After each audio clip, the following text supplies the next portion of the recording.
Hello, my name is Jeremiah Estimil.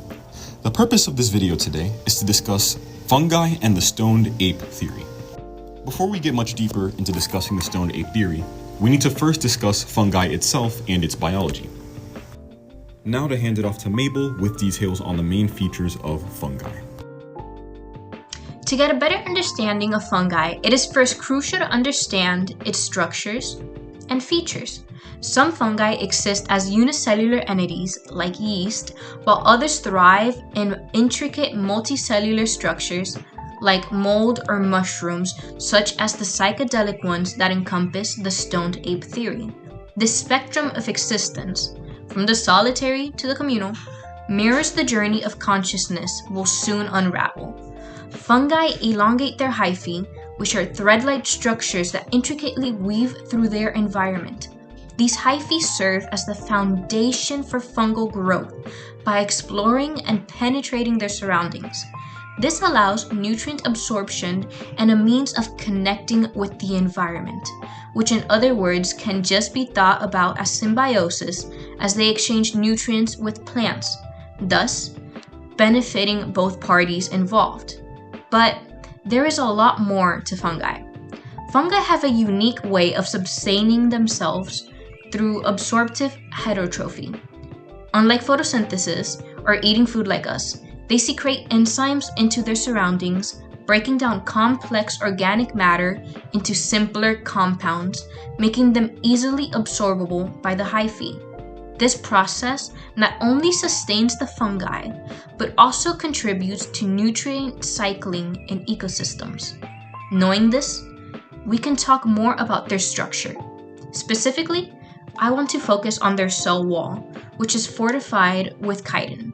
This sturdy structure not only provides support, but also serves as a protective barrier, allowing fungi to be resilient in their diverse habitats by allowing hyphae to traverse various substrates with impressive adaptability. Multicellular fungi take this complexity just a step further by forming extensive networks of hyphae, collectively known as mycelium. The mycelium, acting as the vegetative body of the fungus, intertwines through the environment. This intricate web serves as a hub for nutrient exchange, connecting different fungal colonies and fostering biodiversity. Above all this, however, it is most important to know and examine two major groups of fungi known as ascomycetes and basidiomycetes. These fungi are responsible for the production of spores and mushroom structures. To start, ascomycetes are fungi that are diverse and unique, known for their reproductive structures called asci. They play crucial roles in ecosystems, forming crucial associations with plants and contributing to nutrient cycling. Their varied lifestyles range from symbiotic relationships to roles in medicine and decomposition. Basidiomycetes, on the other hand, are distinguished by their elaborate fruiting bodies, commonly known as mushrooms. Basidiomycetes are fascinating fungi. Their basidia, club-shaped cells, carry basidiospores, contributing to the reproductive cycle. These fungi also form crucial associations, supporting plant growth, and play vital roles in nutrient cycling. Basidiomycetes' intricate lifestyle involves the formation of dikaryotic mycelium, leading to the development of mushrooms and the subsequent dispersal of basidiospores. In all, the transition from unicellular to multicellular, the interconnected mycelial growth, and the adaptive absorptive heterotrophy, it all resonates with the stoned ape theory, proposing a symbiotic relationship between fungi and the expansion of human consciousness. Thank you, Mabel. Now it is time for a quiz question. Question 1. How do fungi sustain themselves through absorptive heterotrophy? By consuming other organisms? By secreting enzymes to break down organic matter? By performing photosynthesis? Or by exchanging gases with the environment?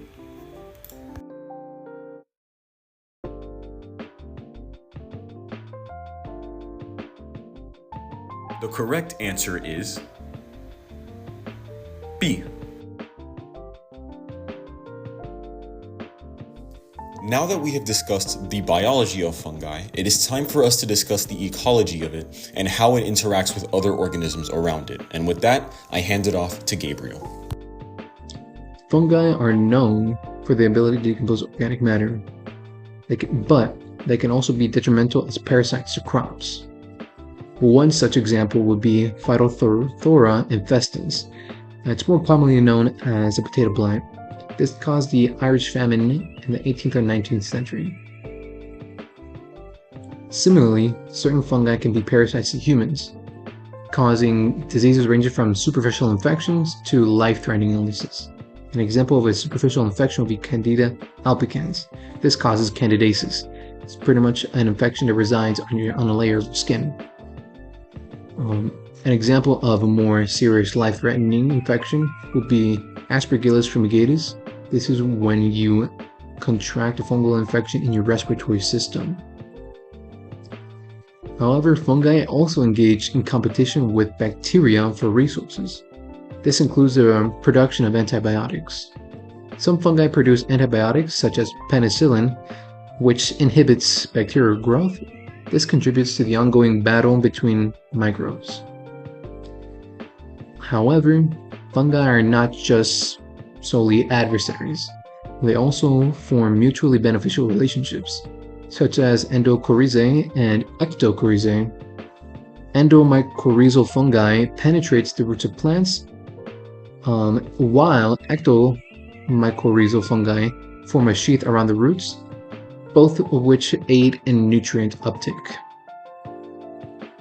In terms of the culinary realm, fungi are well known for their unique flavors and textures. An example of such a fungi is truffles. They are highly sought after and are a delicacy in many cuisines. They definitely add a layer of flavor to many different dishes.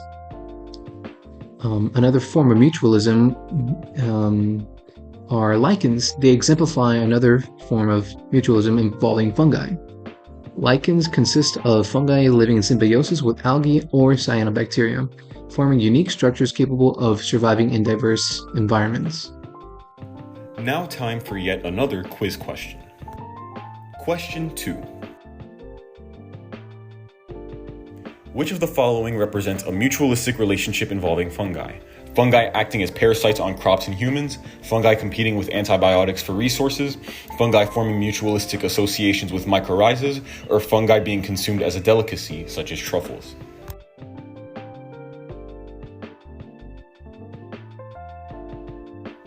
The correct answer is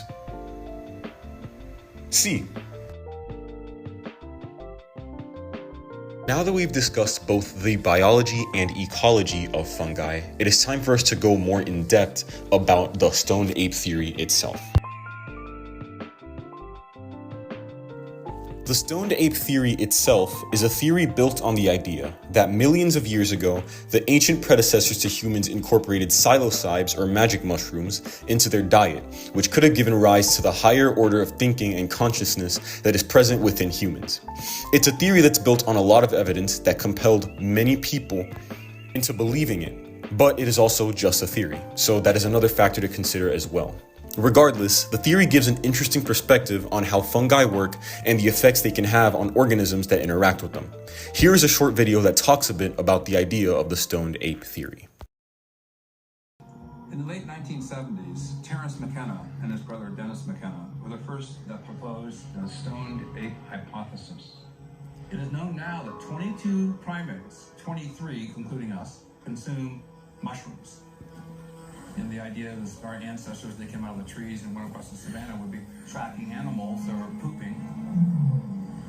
Well, in the subtropics, the most common mushroom coming out of those cow patties is Philosophy cubensis, a potent magic mushroom.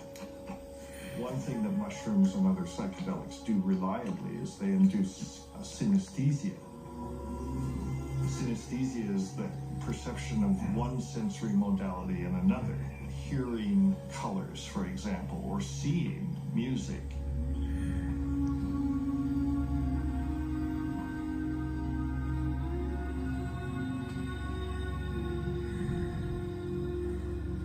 You have have these profound experiences, and you have to put yourself in their place and imagine what the impact of such an experience must have been on an early hominid. These magic mushrooms open up the floodgates of information you receive. Basically, you can think of it as a contact fluid between the synapses within the brain. Wow, what a competitive advantage, especially if you're working with the geometry of weapons or having to put together something that will give you a better chance of survival. Now it's time to play a game. This right here is a psilocybin, or a magic mushroom. Can you spot all the psilocybes in the next picture?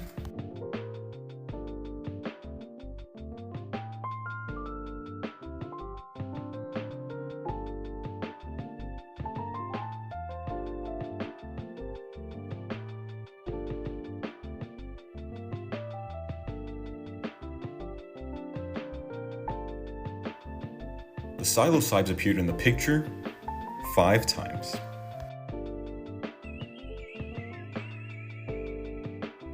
Well, that's all folks, and thanks for watching.